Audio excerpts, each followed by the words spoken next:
Welcome back to Xylem learning. അപ്പൊ Xylem learning കണ്ടോണ്ടിരിക്കുന്ന എന്റെ എല്ലാ മക്കളും തംബ്നെയിൽ കണ്ടിട്ട് ഇങ്ങനെ വിചാരിക്കുന്നുണ്ടാവൂലേ, മലയാളം നിങ്ങൾക്ക് 8ന്റെ പണി തന്നിട്ടുണ്ടോ എന്ന്.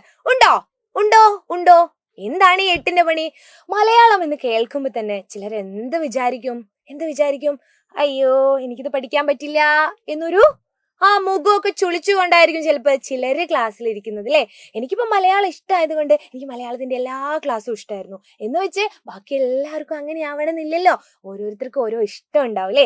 പക്ഷേ മക്കളെ, നമ്മൾ എന്ത് ചെയ്യണം? നിർബന്ധമായും നമ്മൾ പഠിച്ചിരിക്കേണ്ടതല്ലേ നമ്മുടെ മാതൃഭാഷ, നമ്മുടെ മധുരമുള്ള ഭാഷ അല്ലേ.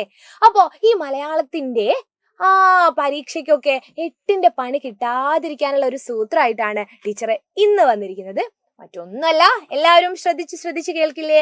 അപ്പോ ശ്രുതി ടീച്ചറിന്റെ ഒരു കുറച്ച് ടിപ്സിലേക്ക് നിങ്ങൾ എല്ലാവരെയും ഞാൻ സ്വാഗതം ചെയ്യുകയാണ്. അപ്പൊ എന്റെ കുഞ്ഞുങ്ങൾ എല്ലാവരും ഒന്ന് കേട്ടിരുന്നാ മതി കേട്ടോ.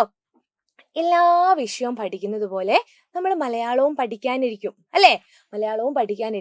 ചിലർക്ക് എന്താണ്, കവിത ഇഷ്ടം ഉണ്ടാവില്ല. ചിലർക്കോ കഥ കാണുമ്പോ തന്നെ പ്രശ്നമാണ്. ഇത് ഇത്രയും ഞാൻ വായിച്ചു തീർക്കണോ അല്ലേ.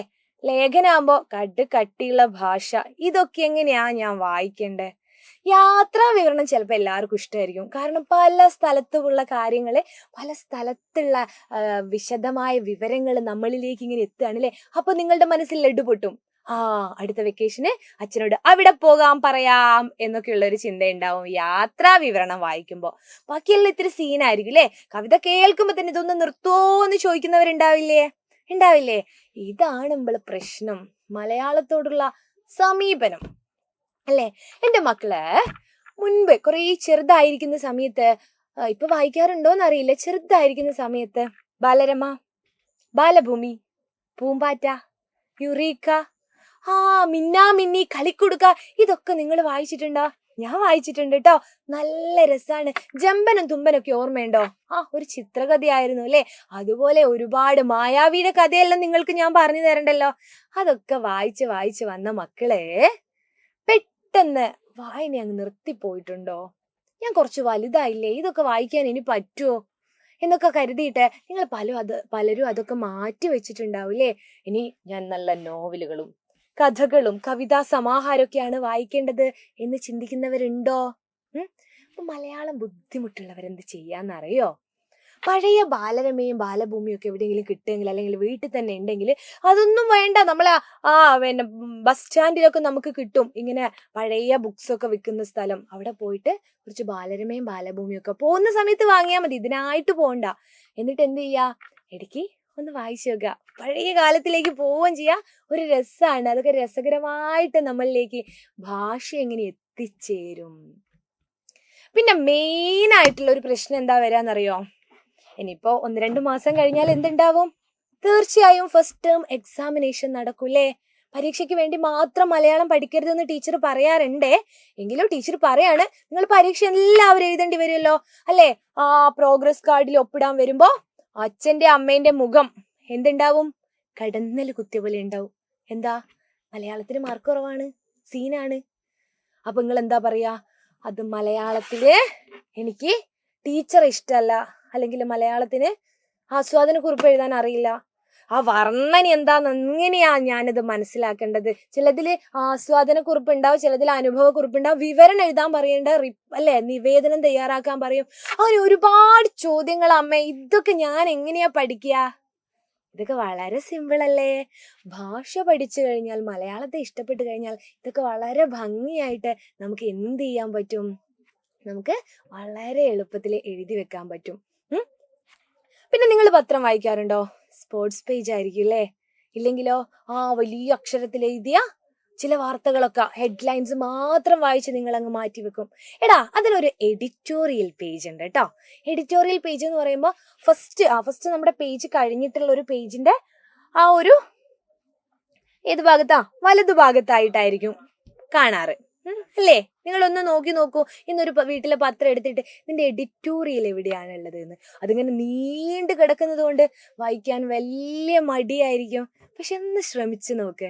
അതിൽ നല്ല ഭംഗിയായിട്ട് നമ്മുടെ എഡിറ്റോറിയൽ കോളം ഉണ്ടാവും.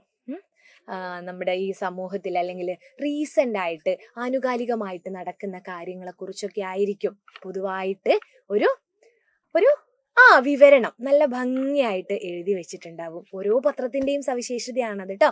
അത് നിങ്ങൾ ഒന്ന് വായിക്കാൻ ശ്രമിക്കാം. ഇതിലും നല്ലത് ടെക്സ്റ്റ് വായിക്കുന്നല്ലേ എന്ന് നിങ്ങൾക്ക് തോന്നുന്നുണ്ടാവും. പക്ഷെ ഇതൊക്കെ നമുക്ക് മലയാളത്തിലേക്ക് അല്ലെങ്കിൽ മലയാളം 8ന്റെ പണി തരാതിരിക്കാനുള്ള കുറുക്ക് വഴിയാണ് കേട്ടോ.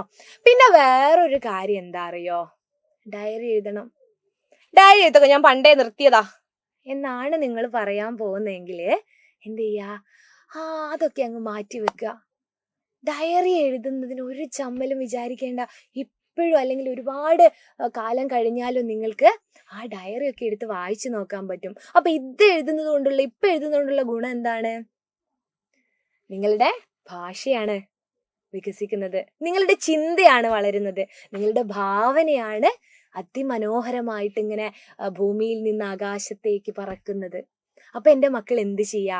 ഡയറി എഴുതുക. ഏറ്റവും ബെസ്റ്റ് ആയിട്ടുള്ളൊരു വഴിയാണ് ഡയറി എഴുതുക എന്നുള്ളത്. പിന്നെയാണ് അത് കഥയിലേക്കും കവിതയിലേക്കും ഒക്കെ നിങ്ങൾക്ക് നിങ്ങളുടെ ഭാഷയെ എത്തിക്കാൻ പറ്റുന്ന ഒരു കുറുക്ക് വഴിയാണ് ഡയറി എഴുത്ത്. അപ്പൊ ടീച്ചർക്ക് ഇന്ന് പറയാനുള്ളത് ഇത്രയും കാര്യങ്ങളൊക്കെ നിങ്ങൾ ശ്രദ്ധിക്കുക.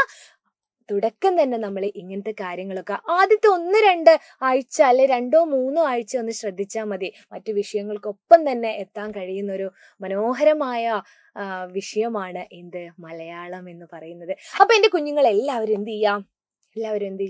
ഡയറി എഴുതുക. പിന്നെ ഞാൻ പറഞ്ഞതുപോലെ ഒരു നാണവും വിചാരിക്കാതെ നിങ്ങൾ ബാലരമയും ബാലഭൂമിയും യുറീക്കയും കളിക്കുടുക്കയും പൂമ്പാറ്റിയും ഒക്കെ എടുത്ത് വായിച്ചു നോക്കുക. ആരും ഒന്നും കളിയാക്കൊന്നും ഇല്ല. പിന്നെ പത്രത്തിന്റെ എഡിറ്റോറിയൽ, അതിനുശേഷം അടുത്തുള്ള ഒരു വായനശാലയിൽ നിങ്ങൾ എന്ത് ചെയ്യുക? മെമ്പർഷിപ്പ് എടുക്കുക. വെറുതെ ആ പുസ്തകത്തെ ഒന്ന് തൊട്ട് തലോടി ചില വൈകുന്നേരങ്ങളിൽ നിങ്ങൾ ഒന്ന് ചെന്ന് നോക്ക്. ആദ്യത്തെ പ്രാവശ്യം തന്നെ വലിയ കുമാരനാശാന്റെ ഖണ്ഡകാവ്യമൊക്കെ എടുത്ത് വായിക്കണമെന്നൊന്നല്ല ടീച്ചർ പറയുന്നത് കേട്ടോ. ആദ്യത്തെ ദിവസം നിങ്ങൾ ആ പുസ്തകമൊക്കെ ഒന്ന് പരിചയപ്പെടുക, അല്ലെങ്കിൽ ആ ലൈബ്രറിയനായിട്ടുള്ള ഒരു ബന്ധം സ്ഥാപിക്കുക. പുസ്തകങ്ങളിലേക്ക് നിങ്ങൾ എന്ത് ചെയ്യുക? ഊളിയിടുക, അല്ലെങ്കിൽ പുസ്തകങ്ങളുമായിട്ട് കൂട്ടുകൂടുക. ഇനി വായനാ ദിനമൊക്കെയാണ് വരാൻ പോകുന്നത്. സ്കൂളുകളിൽ നിന്നൊക്കെ നിങ്ങളോട് പറയുന്ന ഒരു കാര്യമായിരിക്കും. അപ്പൊ എന്ത് ചെയ്യുക? പുത്തൻ കാര്യങ്ങളുള്ളിലുള്ള പുസ്തകങ്ങളെയെല്ലാം നിങ്ങൾ കൂട്ടാക്കുക. അപ്പൊ ടീച്ചർ പറഞ്ഞ ഇത്രയും കാര്യങ്ങൾ നിങ്ങൾ ഒന്ന് ശ്രദ്ധിച്ചു നോക്കൂ. വളരെ കുറഞ്ഞ ദിവസങ്ങൾ കൊണ്ട് തന്നെ എൻ്റെ മക്കൾക്ക് എന്തുണ്ടാവും? നല്ലൊരു മാറ്റം മലയാളത്തിൽ ഉണ്ടാവും. ആസ്വാദനക്കുറിപ്പും വർണ്ണനയെക്കുറിച്ചും യാത്രാവിവരണത്തെക്കുറിച്ചും നിവേദനം എഴുതുന്നതിനെ കുറിച്ചും ഒന്നും നിങ്ങൾ ടെൻഷൻ അടിക്കേണ്ട. അതൊക്കെ പറഞ്ഞു തരാൻ ടീച്ചർ ഇവിടെ ഉണ്ട് കേട്ടോ. നമുക്ക് വളരെ വൃത്തിയായിട്ട് ഭംഗിയായിട്ട് അതെല്ലാം പഠിച്ചെടുക്കാം. അപ്പോൾ മലയാളം ഇനി 8ന്റെ പണി ആർക്കും തരില്ല കേട്ടോ. അടുത്ത ക്ലാസ്സിൽ കാണാം.